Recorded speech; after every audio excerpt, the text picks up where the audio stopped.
You know, what's up guys? Welcome back to my channel, Papa Obas TV. Yan, sa araw na to, update ko kayo sa aking ibunan, sa ating maliit na ibunan guys. Bali, matagal din tayo hindi nag-vlog kasi busy si Papa Obas TV. Marami tayong mga pinuntahan mga seminar tungkol sa ating pagkalupo ng ating barangay Santunan, barangay namin guys. Kaya medyo busy si Papa Obas TV. Ipagpamanin nyo na. At ngayon lang tayo mag-upload. Ngayon, maganda ibabalita ko sa inyo guys. Sa araw na ito, papakita ko sa inyo yung ating ibunan. Ako guys, good news. Mukhang natuto na tayo. Natuto na si Papa Obas TV mag-alaga ng, hindi pa naman 100%. Pero mukhang approve yung mga natutunan natin doon sa mga ating mga kaibigan na kailangan wag silipin yung mga kanilang pugad kasi nai-stress sila guys. Kahit lagyan natin ng ganito, kahit hindi dapat natin lagyan, pwede rin.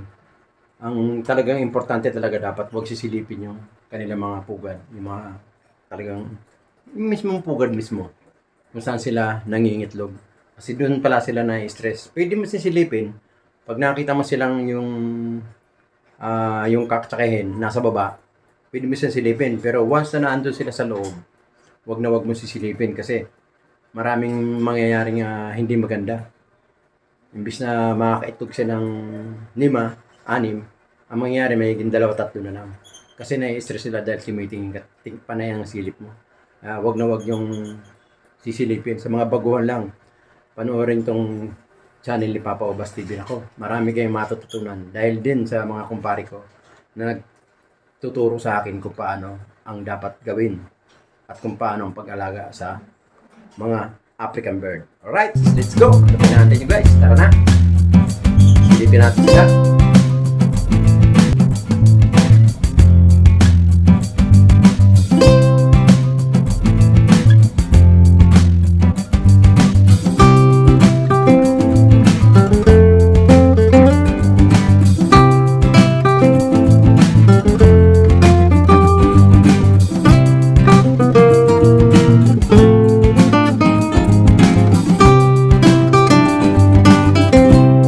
Tanggalin muna natin yung cover kasi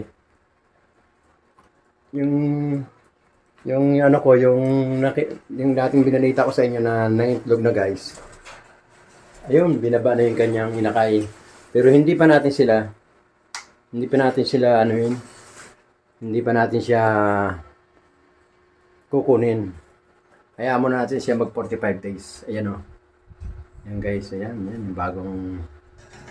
bagong inakayan guys. Yan. Medyo hindi pa gaanong kompleto ang kanyang balahibo. Pero kumakain na siya. Pero hayaan muna natin siya kasi wala pa siyang 45 days para isama natin dito. Yan, sasama natin sana dito sa mga inakay na to, yung mga bagong inakay. Yun. Kaya antayin natin siya mag 45 days.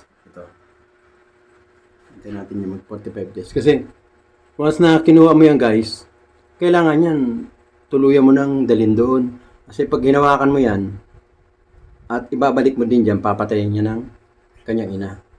So, wag na wag niyong gagawin yun. Ngayon, pag talagang kailangan niya ng kunin, kailangan pag kinuha nyo, lagay niya doon sa flight cage nila para mahiwalay na siya. At kailangan siguruhin nyo, kailangan mga 45 days na bago nyo siya iwalay sa kanilang mga magulang. So, ngayon, meron pa isa, yun na andito, hindi natin titingnan, baka mamaya madisgrasya na naman. Yung kapatid dito, yun, tumakbo. Yung kapatid doon, yung kapatid niyan, ayun, tingnan natin, lilipad yan guys, papasok yan to sa ano niya. Marunong na eh. Ayan. Marunong yan, lilipad yan. Abangan natin guys. Papasok yan dun sa butas. Ayan, tinitingnan niya na kung paano. Ayan. Tapos, Di dalawa yung kanyang inakay. Isang blue opaline, aqua blue opaline, ang isa, tsaka isang green opaline, yung anak nila nandun sa loob. Tapos to guys, ito yung pinatay lahat ng kanyang mga anak dahil doon sa ating kasisilip. Ngayon, nangitlog na naman siya 5. Tapos yun guys, yung pangatlong palapag, yun may itlog na guys, 3. Tapos to malapit na rin. Tapos yung nando sa taas, guys, nagninisting na sila. So, ito, malapit na rin to. Bali, binilang natin guys, nasa 20. Bali December, magwawalay na tayo ng 20 peraso. Ilalagay natin dun sa flight cage dito. Hayaan natin sila magsama-sama. Pero, bibili tayo ng isang ganito. Lagyan natin dun sa bababa na ito kasi puro itlog yan guys eh. Maliit na may panganay. Ito. Ito, yung isa na to. Yan, yung isa na yan guys. Yung isa na yan. Dahil medyo mature na siya. Pag nag 45 days siya, lilipat natin siya roon. Sasama natin siya kasi hindi niya napapatay yan dahil kompleto na naman. Basta nakakalipat na. Yan. Tapos, ito naman, itong mga by December natin, ito, may 4 na itlog to. Si Deliot. Ito yung nanay, kapatid ni Boy Killer. Meron 5 itlog. Yung nanay nun nasa likod na yun. Yung dalawa na yun, yung nasa likod. Ito may kapatid na naman sila 5. So magiging 7 na sila. Pero hindi natin sila sasama ron. Dahil mas bata ito. 5 yung kanyang anak. 5 yung kanyang itlog. Tapos ito, 4. Tapos yun nandun, 3. Yun nandun 3. Pero dadagdag pa yan, madadagdagan pa itlog niya. Pagsasama-sahin man natin, pag napisa yan, ilalagay natin dun sa bibili natin cage na para ganito. Flight cage sila. Para dalawa yung flight cage sila. Baka mamaya, guys, maghaharap tayo. I-ready na natin. Kasi, itong si Green Opaline na to, yung bago. Yan, yung bago na yan. Si Green Opaline. Hindi makita. Yan, si Green Opaline yan. Yung bago na yan. Doon muna natin lalagay sa, sa flight cage. Ngayon, pag napisa na lahat ito, nandito. Pag napisa na siya, saka natin kukunin yung si Green Opaline, lalagay natin dito. Para lahat itong may itlog na ito, magsabay-sabay sila, isang edad nila, kaya pwede sila magsama-sama raw sa isang flight cage. Kaya bibili pa tayo ng isang ganito guys. Mamaya, bibili pa tayo. Yun. Pagkatapos yan, pag nag-mature na itong mga to, yan, maghahanap na tayo ng paasawa natin sa kanila. Saka natin lalagay sila rito. Yan, lalagyan natin yung tapatan dito. Naglalagay tayo rito. Kahit 2 lang. Tapos dito, 2 rin. Ayan. Yan, pwede tayo maglagay din doon. 2, isa lang. Itutoks lang natin doon. Samantala, dito muna sila. Pagka nagkaroon tayo ng pera, magsi-second floor natin sila. Doon tayo sa second floor. Doon ko sila ilalagay sa taas. Para magkaroon ba ng preskong hangin. Kasi pagdating ng mga guys, pagdating ng mga January, February, March, April, ako, punong-puno na to. Dahil sa 1 buwan, 2 buwan, 20, may 30 ang niya. Every 2 months, mga 30. So, bilangin niyo yun. Pag edad ng 1 taon, ako. Lalo pag nangitlog yung mga yan, ito, pag nangitlog yan, pati ito. Ilan yan? 1, 2, 3, 4. Tapos 5, 6. Si Boy Killer guys, oh. Kilala niyo ba si Boy Killer? Ayan, nagbabantay na sa binabantayan niya si si Whitey. Si Whitey kasi guys, medyo may itlog na sa puwet kaya wag natin siyang istorbohin. Ayan, tahimik na si Boy Killer. Oh. Ayun yung kapatid ni Boy Killer. Oh. Tapos tong ating Crimino at saka Crimino at saka Yellow Balls Opaline. Yan, mag-isawa na sila. Oh. Mukhang nagninisting na rin sila eh. So, huwag natin sila abalahin. Malinig lagyan natin, bigyan na natin kanina. Kinuha tayo malunggay kanina. Ayan, nilagyan natin ng malunggay. Lahat sila nilagyan natin ng malunggay. Ito, naubos na. Kinukuha rin nila, tapos nilalagyan na sa kanilang nesting. Ito, si ating mga blue opaline. Ay, maganda niyan guys, oh. Ay, yung mga blue opaline natin. Winalay muna natin, hiniwalay natin kasi mukhang hindi pa sila kailangan mag-nesting, kaya winalay muna natin sila. Bali pala ang bibili natin, yung may... Walang susi pa. Bilisan mo lang ha. May ligo na alis ako eh. Yan.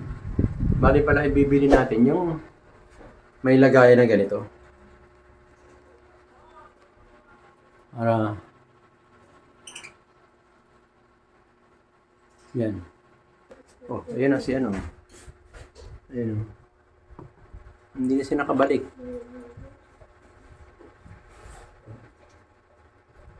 Ayan na natin siya dyan. Kasi pangatlong baba niya na yan guys eh. Pangatlong baba na niya yan. Hindi ko lang siya ibinabalik kasi baka mamaya pag binalik ko na naman baka tukain kaya madisgrasya pa. Kaya mahal-mahal lang ibon guys. Kaya pabayaan natin sila dyan. Hayaan yung magulang kumuha sa kanya. So ayan guys ha. So ito ating Crimino.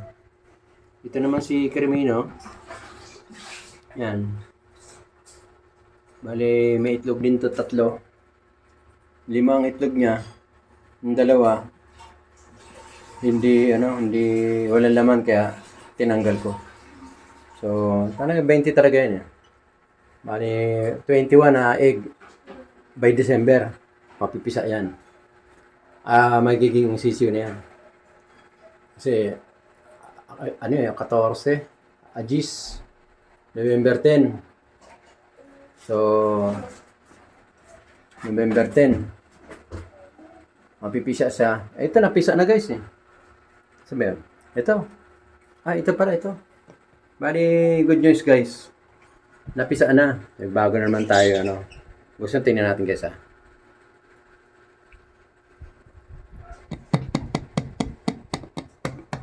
Ayan. Napisa na kayo guys eh. 3 na napipisa nito guys. Ayan o. Ayan. 3 na. Ano karoon? Ayan guys o.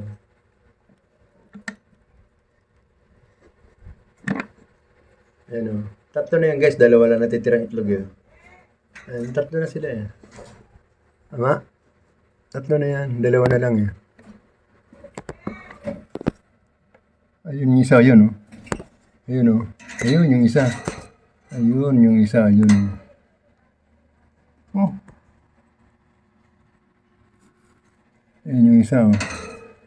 Yan yung panganay. Tapos nandito yung 2. Ayun, oh. Yan. Alright. Ako. Salamat. Pensya na, ha. So, yung guys, nakita nyo, ha. Meron na naman siyang 3 na inakay. Tapos 2 pa yung pipisain. So, ayaw ko sana silipin. Kaya lang, gusto ko makita nyo rin. Para naman sabihin nyo, nagsisinungaling ako. Kaya, nakita nyo na. Bali 5 siya. Tapos to, 3. May giging 5 rin yan. Kaya lang nga, hindi pa natin mabibilang. Pero nag-ano pa sila eh. Hindi pa filter yung mga itlog nila. Mag-ano na rin yan. Magpipilter na yan. Magpipisa na rin. Ayan. Iwanan natin sila dyan. So guys. Hanggang dito lang guys. Shoutout po sa ating mga viewers. Sa ating mga subscribers. Shoutout po. Magandang hapon po sa ating lahat dyan. Ingat po kayo dahil kahit na palabas yung bagyo, si Pipito, meron na naman parating, yun ang masakit eh.